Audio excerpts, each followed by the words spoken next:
Chères étudiantes, chers étudiants, chers auditeurs, notre aumônerie invisible continue en ce 3e vendredi de Carême, vendredi 20 mars. C'est sœur Zoé qui vous parle. Comme précédemment, nous vous proposons une méditation de la parole de Dieu du jour. Je me suis arrêtée aujourd'hui sur la première lecture. Au nom du Père, et du Fils, et du Saint-Esprit. Amen.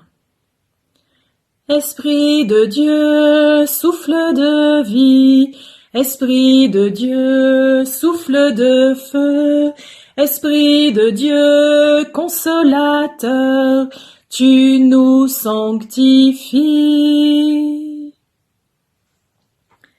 Lecture du livre d'Osée. Ainsi parle le Seigneur. Reviens Israël, au Seigneur ton Dieu, car tu t'es effondré par suite de tes fautes. Revenez au Seigneur en lui présentant ses paroles. Enlève toutes les fautes et accepte ce qui est bon. Au lieu de taureaux, nous t'offrons en sacrifice les paroles de nos lèvres. Puisque les Assyriens ne peuvent pas nous sauver, nous ne monterons plus sur des chevaux, et nous ne dirons plus à l'ouvrage de nos mains, « Tu es notre Dieu », car de toi seul l'orphelin reçoit de la tendresse. Voici la réponse du Seigneur. Je les guérirai de leur infidélité. Je les aimerai d'un amour gratuit, car ma colère s'est détournée d'Israël. Je serai pour Israël comme la rosée, il fleurira comme le lys, il étendra ses racines comme les arbres du Liban. Ses jeunes pousses vont grandir, sa parure sera comme celle de l'olivier, son parfum comme celui de la forêt du Liban. Ils reviendront s'asseoir à son ombre, ils feront revivre le froment, ils fleuriront comme la vigne, ils seront renommés comme le vin du Liban. Éphraïm, peux-tu me confondre avec les idoles? C'est moi qui te réponds et qui te regarde. Je suis comme le cyprès, toujours vert. C'est moi qui te donne ton fruit. Qui donc est assez sage pour comprendre ces choses, assez pénétrant pour les saisir? Oui, les chemins du Seigneur sont droits, les justes y avancent, mais les pécheurs y trébuchent. Parole du Seigneur. Nous rendons grâce à Dieu. Le début de ce texte m'a sauté au visage. Reviens Israël, au Seigneur ton Dieu, car tu t'es effondré par suite de tes fautes. Effondrement. Un terme qui rejoint les théories des collapsologues, selon lesquelles le monde va s'effondrer tôt ou tard.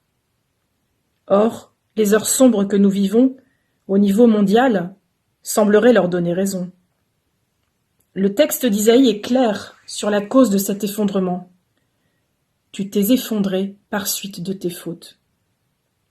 Sans établir un lien de causalité direct et simpliste entre la pandémie actuelle et nos fautes collectives, il est difficile de ne pas nous dire que cette crise sanitaire planétaire est un signal d'alarme de notre Terre, qui fait comme un burn-out et qui nous crie « Jusqu'à quand continuerez-vous à consommer à outrance, à produire pour jeter, à exploiter les sous-sols et les hommes, à spolier, à écraser les pauvres ?» Le cri de l'encyclique Laudato Si. En ce vendredi de Carême, Osée, le prophète, nous invite à la pénitence. Regardons notre part de péché personnel et aussi les structures de péché de notre système. Disons avec le peuple d'Israël, enlève toutes les fautes et accepte ce qui est bon. Et voici la réponse du Seigneur transmise par le prophète. Je les guérirai de leur infidélité, je les aimerai d'un amour gratuit, car ma colère s'est détournée d'Israël. Le Seigneur nous fait une promesse de résurrection. Ils reviendront s'asseoir à son ombre, ils feront revivre le froment, ils fleuriront comme la vigne, ils seront renommés comme le vin du Liban. Seigneur, guéris-nous collectivement de notre idolâtrie de l'argent, de la rentabilité, de la réussite, du profit à court terme. Guéris-nous de notre indifférence, de notre égoïsme, de nos aveuglements. Seigneur, que ce temps de retrait dans nos maisons soit un temps de retraite.